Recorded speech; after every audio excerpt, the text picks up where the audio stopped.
Okay, I think we're going to go ahead and get started here. And good morning, everybody, which is working on my signing. We have a number of COVID-related updates today, so that's obviously what we're going to focus on, especially in the wake, obviously, of many rising cases in our city and, of course, adjustments to various public health orders. And so that's what we're going to touch on. We'll have a few folks who are going to join us in by Zoom. I know we've gotten a lot of calls about hospitals, and so we're going to be joined by some folks from our hospital system, again, right here in Albuquerque specific. And so we'll go through that, and let me begin, I think, with a little bit just pointing out that, look, our city, no surprise, like many other cities around the country, and also like the rest of our state, is certainly going through a massive increase in our spread rate, in our positive rate, in our number of positive cases rate. And so we have to continue to adapt, we have to continue to be vigilant, and we have to continue to be able to be resilient for as long as this takes. A long time ago, we said there would be ups and downs, ebbs and flows in terms of the virus and also in terms of how we respond.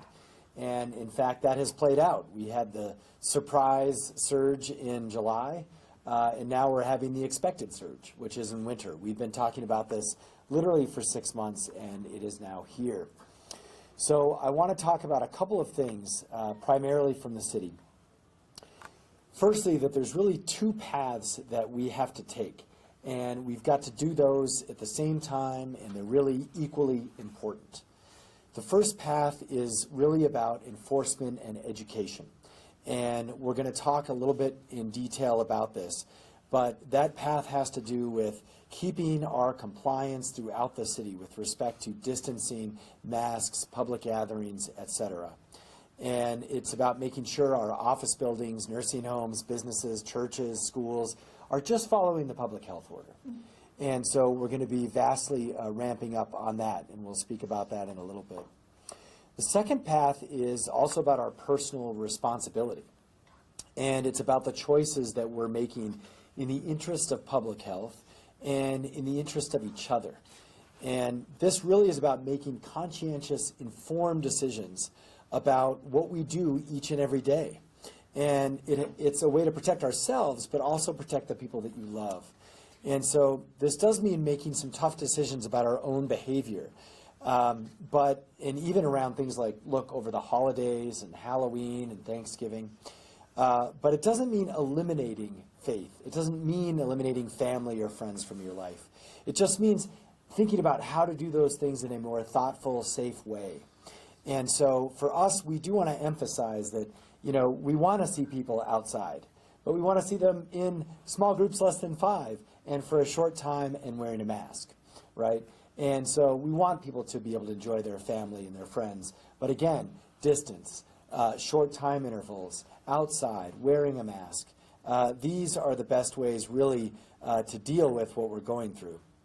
And so for us, we're hoping people will make those kinds of informed, conscientious decisions, especially as we anticipate things getting tougher, even in the middle of winter, which of course corresponds to things like holidays.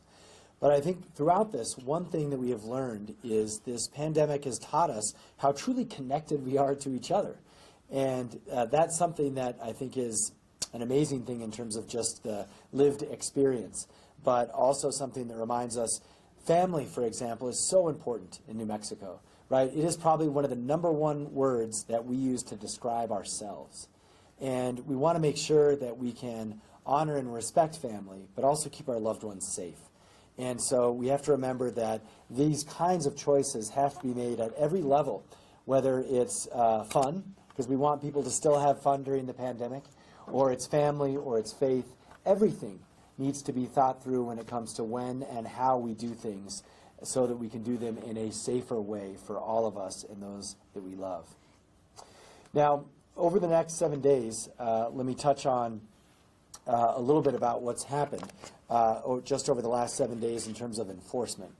Now, this was before really our yesterday's announcement and so forth, but we still have been doing interactions for enforcement, and we had 147 of those over the last 7 days. And over the month of October, we had 351 educational interactions across issues from face mask wearing to social distancing to indoor seating to occupancy load. And we have also increased a lot of interactions around occupancy loads. We saw in September 19 occupancy load issues, and then in October we've already seen 32, and we're only halfway through the month. So we know that's becoming an issue, especially too as there's the weather is impacting outside dining. Now we're going to talk about how we're going to handle that really at this point by sharing the following. Under the City of Albuquerque emergency order, and I do want to remind folks that we're in lockstep with the state right now, but the city is under its own emergency order, and all retail businesses, including grocery stores, must implement exclusive hours for high risk, those at high risk from complications for COVID. So we are going to begin enforcing those senior hours at retail stores and grocery stores, and those also are where occupancy must be limited to 20%. As a reminder, this is existing emergency order in the City of Albuquerque, but we are going to begin enforcing that. So it's also a little bit of a heads up. You've got till this weekend really to plan it, but we're going to have to go back to that. Also, we are working on, with our state partners, on a targeted enforcement blitz probably this weekend. With any sort of blitz operation like DWIs and things, we don't want to share all the specific details, but we're going to let you know that we are going to be drastically ramping up enforcement. And it's, again, just enforcement under the existing public health order. There's nothing new here. We have just got to make sure we do a better job of actually following that public health order. Now, let me tell you what we are not going to be doing. We are not going to be driving around the Bosque and looking for a singular person jogging without a mask. That is required under the public health order, but we are going to be focused on areas that we think are contributing to spread in our city. So what we are looking at is things like sports bars. I have loved football during the fall. It's getting us through corona fatigue, but we cannot be having sports bar situations that violate the public health order. We are also looking at big box stores and chain restaurants especially. We've had a lot of complaints about probably load violations there, and also in our big box stores. And I do think, going back to my example, this notion of large parties is just simply unacceptable and dangerous. And we know, we all remember high school and college, but this is an example of the kind of thing that's happening in Albuquerque. These sort of COVID parties. This is a dangerous idea. And parents, if you know about this and your kids are obviously underage and they're going to things like this, absolutely do whatever you can to prevent that. And adults who are attending this is literally putting your life at risk. And so our APD side is going to be working on this, as well as some other aspects of the city. Now, we also want to mention that we're going to be looking at large gatherings that are happening perhaps in parks and places that, again, violate the public health order. So we are concerned about prolonged contact sports at a park. And I will tell you, there are ways to have exercise in less than 5 people and with a mask. And so that is, again, in many ways encouraged, because it's healthy and good for us to do that. But when we're having these competitive softball games and things like this, absolutely we are not going to tolerate that anymore. So we want to remind everyone to call 311, but if you can help us, try and use some of these criteria, right? Saying that you saw somebody walk past your house walking their dog without a mask on is really not what we're able to enforce. What we want to enforce is there is a, some sort of party going on at a particular park and there's 70 people there. That is the kind of thing that we need to clamp down on. And so we're also looking at 2 other aspects of enforcement to note. And these, we're working on exactly how to implement this. These probably won't start till next week. We will be clear next week about when and where and how, but there's 2 things that we're looking at. One is likely we're going to restrict any non-resident and bar them from public buildings. So this is just one way we can work on this notion of out-of-state folks or people even passing through, going to different city facilities, that are just not following the health order or are coming from places in a different health order situation. And so we are going to be looking at different ways to check for residency for use of city facilities. Now, I think probably one of the most effective pieces that we're going to start doing, and again, we'll look at this probably going into next week when we work out the details, is our red or green report. Burqueños will recognize this. This has been a long-standing tradition with restaurants where it's published in the paper, in the news, and our environmental health department, says you either have a cleanly, sanitary restaurant or not. We are now going to look at including corona transparency in that report. So in other words, again, the details still to come, but you may get a red citing for your restaurant because you're not requiring people to wear masks, or because you've been cited 3 times for occupancy violations. This is how we're going to really enforce this on businesses. And there's probably going to be a version of that for other types of businesses, not just restaurants. And so stay tuned for more on that. But that'll be another enforcement tool that we're going to start using, most likely at the city. More information to come on details around that. Now, I do want to mention the enforcement also, and this brings us to, I think, our first visual. When it comes to this enforcement, I also want to remind everyone that we have in a cross-deputized, not legally in terms of law enforcement, but we have empowered our fire department, our code enforcement department, and our environmental health department to issue notices of violation for violations of the public health order. So what this means is we have a lot more people who can do enforcement than we normally would, or than a normal city or government would. And that's who's going to be working together on a enforcement blitz this weekend. But even with all those extra resources, there is no way we can get to every single complaint or every single facility where there's a violation. So how are we going to prioritize areas? We're going to use a hotspot methodology. It's not going to be explicitly about zip codes, but it is certainly going to be based in part on some of the zip code data that we see here. And what we see is across the city, there are surprisingly different rates depending on the zip code you're in.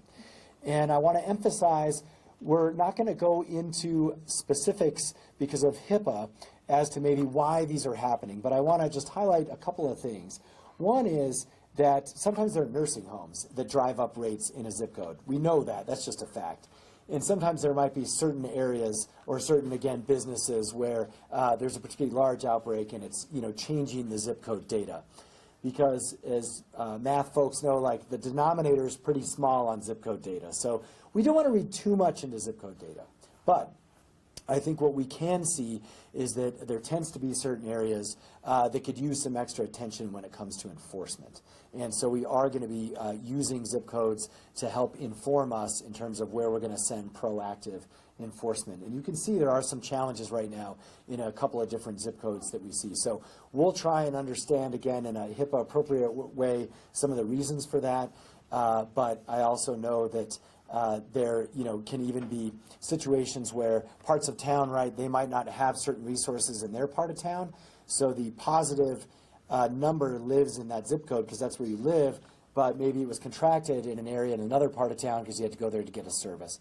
I just want to let folks know we understand that. We're just using this to inform. It's not going to make decisions, but it's going to inform how we're going to do enforcement going forward, again, based on the concept of hotspots.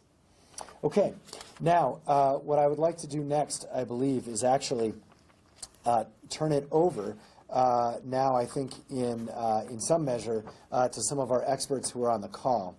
Now, as we prepare to do that, I do want to share with you just a little bit of math around what containing the spread and doing what we can means.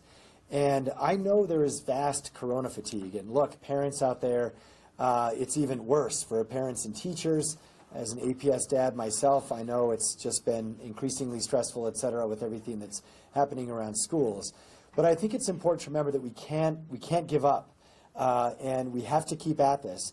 And again, for the long term, we have to mentally be ready to do these kinds of things for a year. And for us, some say, well, the mortality rate is low, and we should just risk it and so forth. And I want to remind you that, let's just run through some quick math. If 1% of Americans died from COVID, that's over 3 million people. And in New Mexico, that would mean 20,000 New Mexicans. And right here in Albuquerque, that would mean 5,700 Burqueños. We do not want to have those 5,700 people die because we didn't want to wear a mask when we entered a retail store. These are the kinds of things that we've got to realize actually matter. Now, of course, even if you survive COVID too, it's a reminder you can suffer long-term life-changing consequences. And so recovery from COVID, all the information is showing, is nothing like recovery from the flu. It is much, much more dangerous. So now, to talk a little bit about the public health overview, Ryan Mast is here. He's, again, the director of our environmental health department. And so that's a department that does a number of things with respect to our emergency operations center, but also the food inspections at restaurants and so forth, as well as the department that has our biologists that track some of the epidemiological aspects of this. And so we also know that, look, he's going to go over the rates, but they're in bad shape all across the state, and they are here in Albuquerque too. But I will touch on a little bit later how we compare to other cities around the country. So I think with that, we're going to hand it over to Ryan over on Zoom. Thank you, Mayor. And as the Mayor, and again, my name is Ryan Mast, I'm the Director of the Environmental Health Department for the City of Albuquerque. As the Mayor discussed, again, we're seeing continued rise in cases. They sit at pretty high levels here in Albuquerque and New Mexico, especially relative to where we were at a month ago and a couple months ago. Note also this is a trend that we're seeing nationwide as people have become more complacent in some of the mitigation measures and as travel has become a little more frequent, et cetera. So, but this is basically, in a nutshell, put us outside of the gating criteria for both daily cases and spread rates, which is a very serious component for us here in the city of Albuquerque. You know, Bernalillo County saw almost 1,200 cases last week, and that was double the cases from the week before. And we know that the cases increases isn't just because of testing data, but that rate positivity is also going up. And so right now, the test positivity here in Bernalillo County stands at about 4.7%, at least as of October 12th. And we do expect that to continue to increase here over the coming weeks. You know, the latest numbers now for the spread rate in the metro region are slightly lower than last week, but we need to keep in mind that that spread rate is occurring with a higher amount of virus within the community because our case numbers are higher. So that's now this week placing our case totals per 100,000 at 26.7 compared to 17.4 just last week, which is very much higher than the gating criteria and not where we want to be, and definitely going in the wrong direction as we enter into the colder months where we're going to be more indoor activity as well as holiday season where there's the risk of more larger gatherings occurring. And so all of this data really means that it's, as Mayor alluded to, it's very critical right now that everyone stay home whenever possible, except for essential purposes. If folks do need to go out and get supplies, to not go as a family, but to just send an individual or representative. Definitely to continue to wear your mask in public and social distance wherever possible, avoiding those crowds. And also, you know, one other thing is just to continue to wash your hands and do these other very essential measures that we always talk about, especially this time of year when flu season comes upon us. I think that sort of highlights another critical piece of information that we need to share right now, which is the first flu case was documented in New Mexico last week, meaning we are now starting to get into flu season. And this season will add, you know, additional stress to our hospital capacity, just as it does every year. And so it's very important that we continue to stress all of the mitigation measures, as well as getting your flu shot this year. This is one action that we can actually take, we do have control over. And so the governor mentioned last week that right now we're ahead of flu vaccines compared to last year. However, we can't allow ourselves to fall behind on that. And so we do encourage everyone to go out and get their flu vaccine this year. And for more information about that, we've put together a resource on our website that everyone can find at cabq.gov/flu. Not only does that include information about the importance of the flu vaccine this year, but we also have an interactive map where folks can get updated information on ongoing flu clinics and the requirements for that right now. So just everybody do definitely encourage to visit that site and continue to do everything you can to help us slow the spread for both flu and COVID. I'll turn it back to you now, Mayor. Thank you. Okay, thank you so much, Ryan. Now, we've been getting a ton of questions about hospital beds and hospital capacity and these kinds of things. And so we're fortunate to be able to be joined over Zoom by some officials from a couple of hospitals in town. And so I want to let them do their updates now. And I want to make sure I might not have the correct name, so go ahead and introduce yourself, but I think we have Dr. Rankin from UNM up first. And so Dr. Rankin from UNMH. Sure. Hi. Thank you, Mayor Keller. Appreciate you having us today. My name is Alex Rankin. I'm a family physician by training. I'm a hospitalist at UNM Hospital in practice. I'm also the Associate Chief Medical Officer for Inpatient Medicine at UNM Hospital, as well as the medical director of our transfer center. And I'm basically here to emphasize really what Ryan just said, that we have seen such large increases in cases, especially in Bernalillo County. At UNM Hospital, our emergency operations center is active, and we are closely following the situation regarding the COVID cases both here as well as around the state. We've started collaborating with our local and metro area hospitals, and we really appreciate the teamwork that we've been able to bring together so that we can make sure that all New Mexicans get the care that they need. Again, I have asked, just like Ryan does, about please, wash your hands, wear your masks, keep in small groups less than 5, stay home if you're sick, get flu shots, please. And also, I'd like to say a big thank you to all of the New Mexican population for doing their part to help keep the spread at bay as much as possible. We know that this is going to be hard, and we're all going to be in this together. But the University of New Mexico is ready to take care of all the patients that come through our door. Thank you. Thanks so much, Dr. Rankin. And next, let's hear from our Lovelace Health System, from Dr. Sandoval from Lovelace. Hi, and thank you, Mayor. Thank you for allowing me to join today. I'm Dr. Vesta Sandoval. I'm the Chief Medical Officer for the Lovelace Health System, as well as a pulmonologist and critical care physician. Again, I'd like to echo the same message that has been said.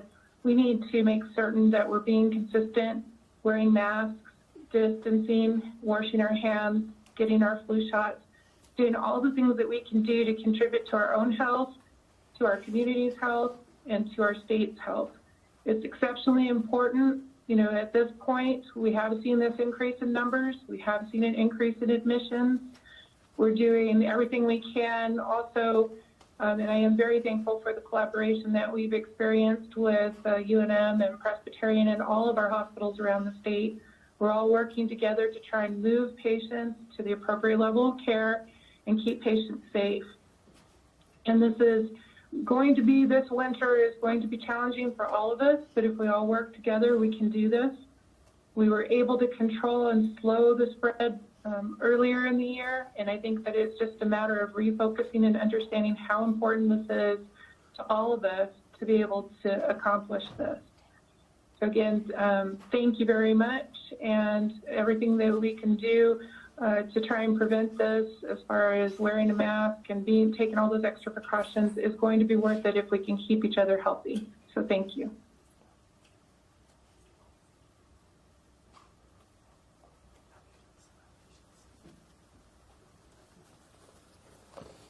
Okay, thank you so much, Doctor. And now I think we also have a representative from Presbyterian.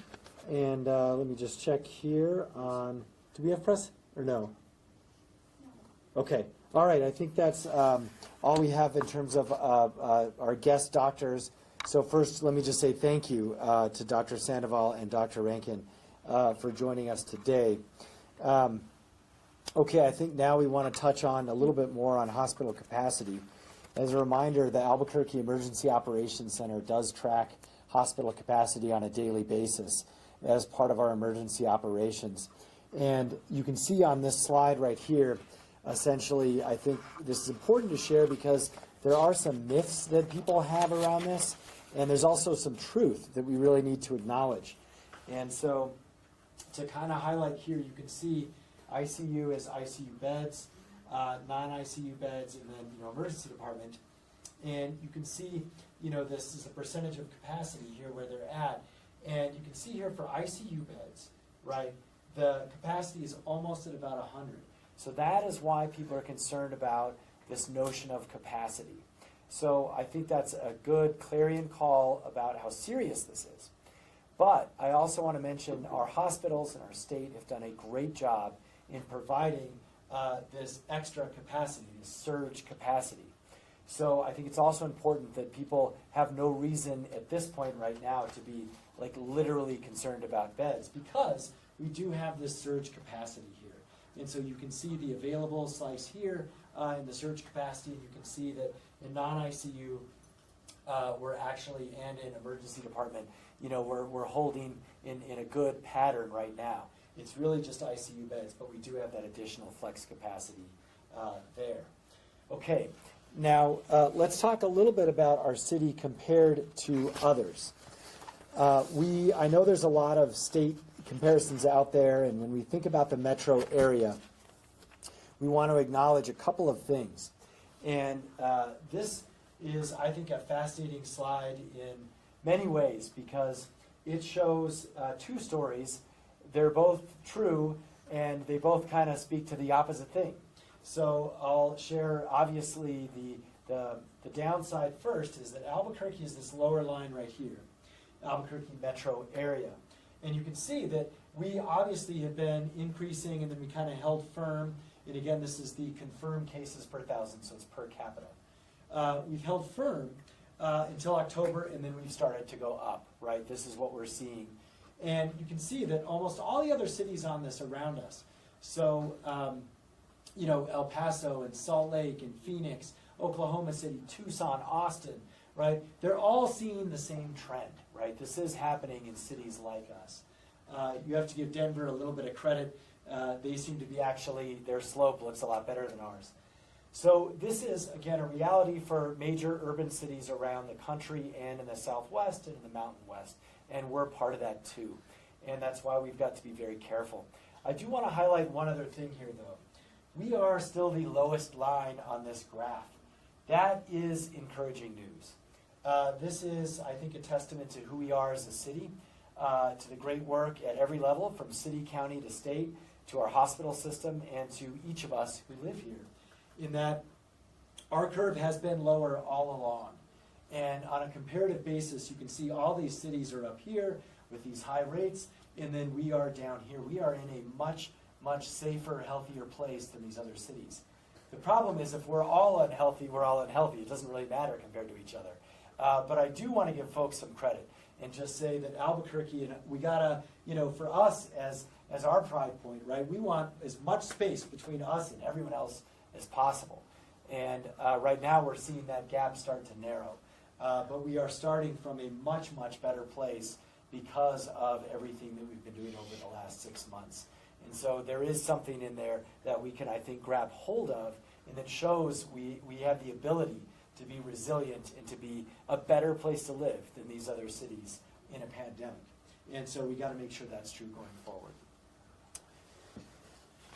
Now, the snapshot today, too, I won't go too much more into these details, but this is the same concept as I shared on that graph, but instead of over time on one measure, it's a couple of different measures, right? The total tested, the number of deaths, the percentage of positives, and this is, fairly recent. It might be from last week. And so if you look at these numbers, again, we're in a place where for our number of confirmed cases, we are still in a much, much better place than Denver, Tucson, Phoenix. We are literally a healthier place to live when it comes to that measure.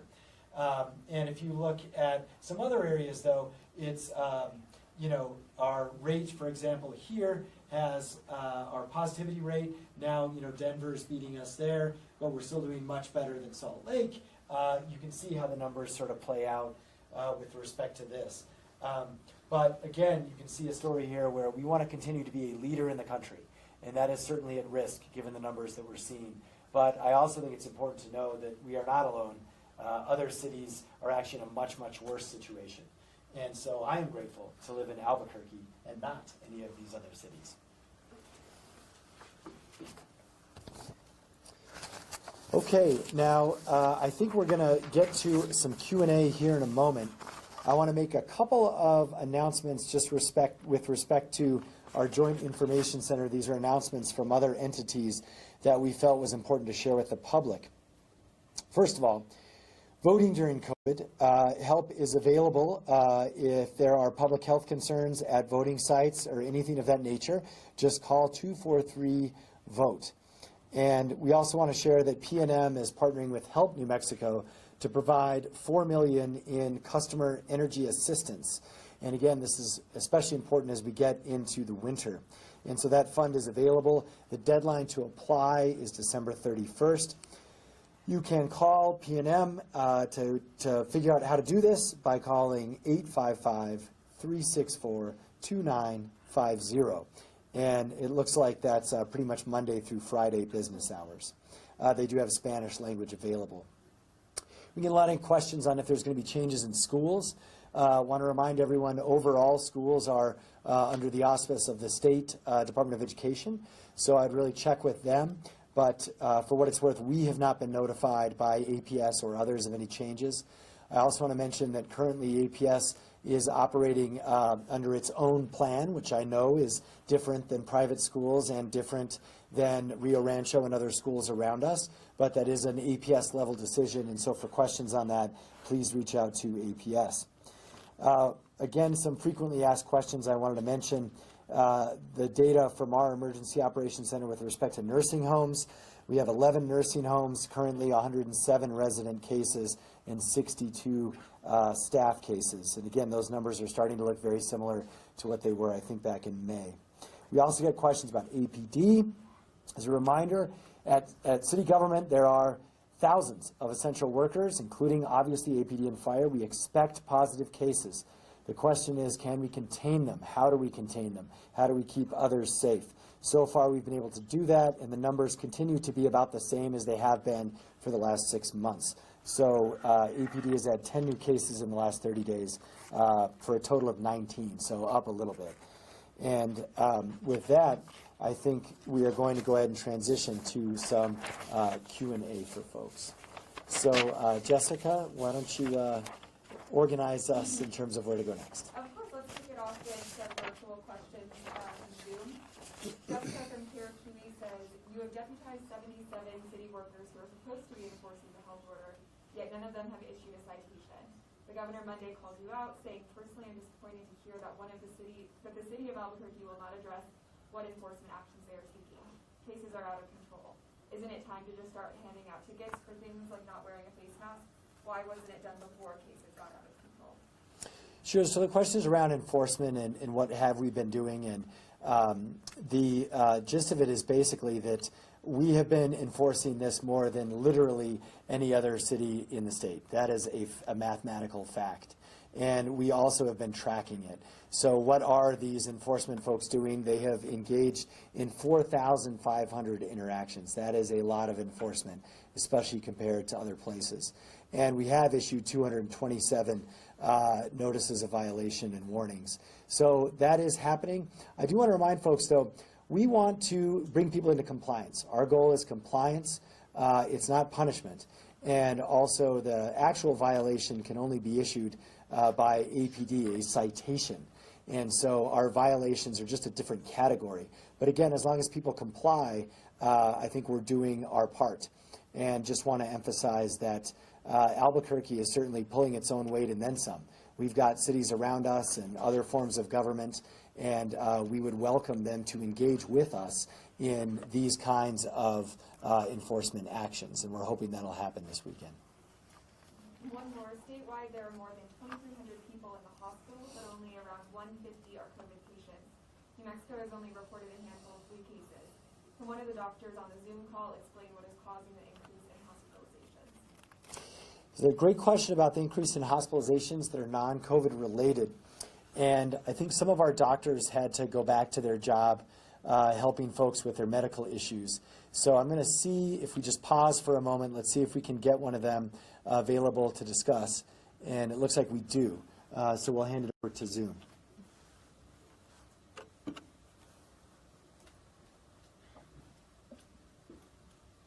So go ahead, doctor. Sure. Hi, it's Alex Rankin. I can answer as best I can. The numbers of COVID patients that we have at UNM Hospital is right around 10% or so. We do have a large number of patients that are not COVID patients.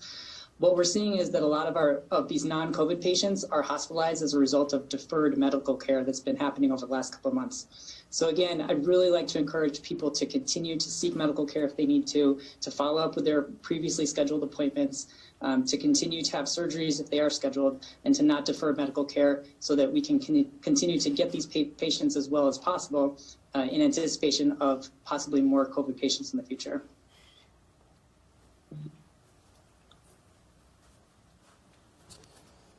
Okay, other questions? You can go to Jessica Dyer. So Albuquerque police have arrested more than a dozen people on misdemeanor charges for things like public intoxication and year-old shoplifting warrants in the past few days. Do you believe those people weren't a big enough concern on the streets to take the risk of booking them into MDC as the facility battles a serious virus outbreak? So the question is around, folks that are being arrested and the situation with MDC. I think really I would direct that question to APD. It's certainly a fair question, but I think they could give you a more appropriate answer. I do know that it also depends on where MDC is at in terms of capacity and their own COVID practices. So there's just a lot of details around that I would follow up with MDC and APD on. We did ask the chief on that. I guess we're asking for your take on it. What do you think?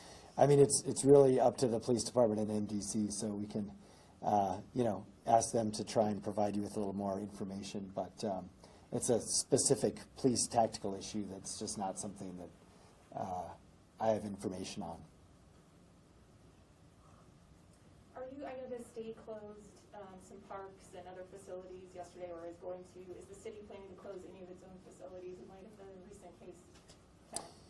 Sure. So the question is about some of our city facilities and what our plans are. And for us right now, we're certainly looking at that, but we are going to make sure that our museums, for example, are restricted to appointment only. That's a very much stricter setup, and so that time ticketing, no walk-ups, that's going to be effective Monday.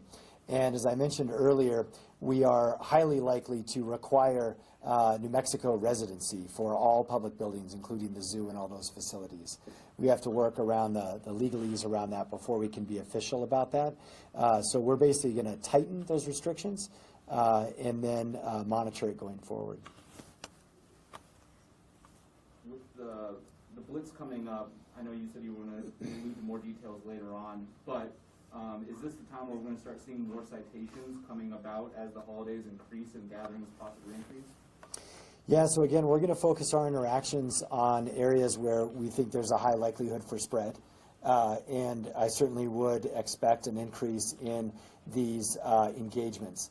Now, I do want to remind folks that I think just measuring citations is a very inaccurate way to look at enforcement. Enforcement is about getting us all to comply with the law. It is not about statistically chalking up citations. And so as long as we get enforcement and we can point to those, I think we are successfully doing enforcement. The number of citations is really just correlated to the number of people who won't follow the law. So often restaurants, businesses, individuals, they come into compliance, and that's what we need. That's the important thing.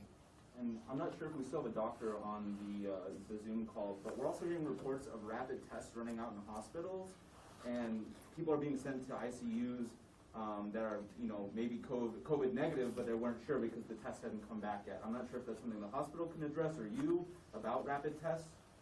Yeah, a little bit of questions about the rapid test and availability of tests. Number one, the State Department of Health would be the premium source to go into those details. Let me check, though, if we do have one of our doctors available who's up for speaking to that, if Dr. Rankin still might be on. Give us a moment to see if we can zoom over to him. In the meantime, too, I would just say that the system that is set up now is continuing to adapt in terms of where we have testing and when we can do it. And so I do know that our emergency operations center is in discussions about how do we ramp this up and also think about how that works in conjunction with flu vaccinations. So let me just check. Are we able to get one of our doctors on? Sure, it's Alex Rankin again. All right, And, go ahead, doctor. in terms of testing, I also defer to the Department of Health in terms of the quantity of rapid tests or the ability to be able to turn those around. But just from the University of New Mexico, I would like to say that we have a very robust and thoughtful infection prevention and control, as well as epidemiology departments that are helping us create strong infection prevention processes so that we can make sure that our patients do not get their care delayed based on a pending test result.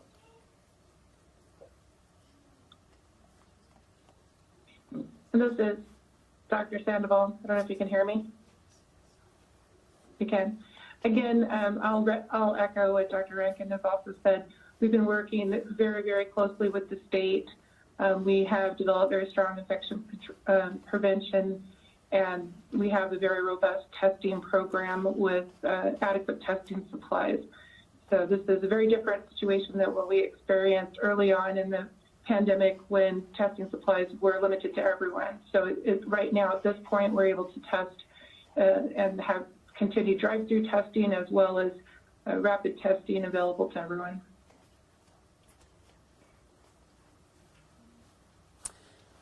Thank you so much, doctors. Appreciate it. Other questions? Patrick, did you have one?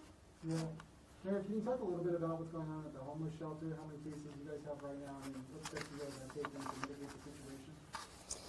Yes, the question is about the homeless shelter and sort of what's the latest on that.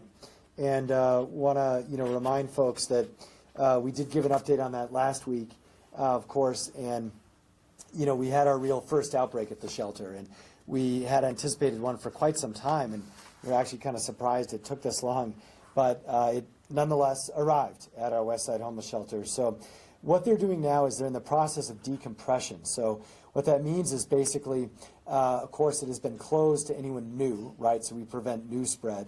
And the folks who are in there are going through a process of separating out in terms of various test results and so forth. And then anyone who's positive, we're working with our hotel partners to actually place them in quarantine in a hotel. And so this has been a process that we set up, and it's in effect. And basically, the rough time window is 14 days for all of that, and we're in the middle of that. So really not much has changed. And I think the real question is next week, where are we at with the West Side shelter? Are you guys going to use the Lovelace, the old Lovelace building for any kind of separation? Yeah, so currently we're not, and as you might recall, that facility is actually really under the state jurisdiction now for extra hospital beds, and so that's currently, we don't think it's necessary. We have enough hotel beds, but if we run out of that hotel option, then certainly we'll be looking at all options, including asking the state to use Lovelace. And in general, I think we're looking at over the winter, how can all forms of government, city, state, and county, utilize that facility. And so it's on the table for a number of discussions. Were you going to talk about the casualty pipeline? I saw there was something. Oh. Separate. Yeah, so just the water authority's hearing an application there, and the city is going to be getting behind and fully supporting getting water out to our neighbors in Tohajali. And it's on the agenda for the Water Authority Board tonight. One more from Care TV. If the public health order remains the same, will you try to find a solution for the River of Life? The good question is, in general, holiday programming. And as a reminder, we have canceled all inside and group Halloween activities that the city's affiliated with. As a reminder, too, haunted houses are sort of an interesting question, but they all have to follow the public health orders. So whether you're going through the state or us, everyone should be very skeptical of an indoor haunted house. But again, those are being worked through under the state public health order, and the city is certainly not doing anything like that. We do believe we can do trunk or treat, which is a drive-up effort that is similar to drive-up testing. We don't see any major issue with that. So I think that's the one thing we're going to be able to do. Now, as we get into the holidays, I mean, there's shop and strolls, there's luminaria tours, there's River of Lights, and basically it's a little far out to make any final calls, but at a minimum we'll be adjusting all of those things. I would expect some of them to be canceled. I would also expect maybe some modified newer versions like we did with Balloon Fiesta to pop up and provide some family alternatives during the holidays that are safe. So I'd say give us around the beginning of December and we'll have that figured out. Any other questions? As Lots of questions.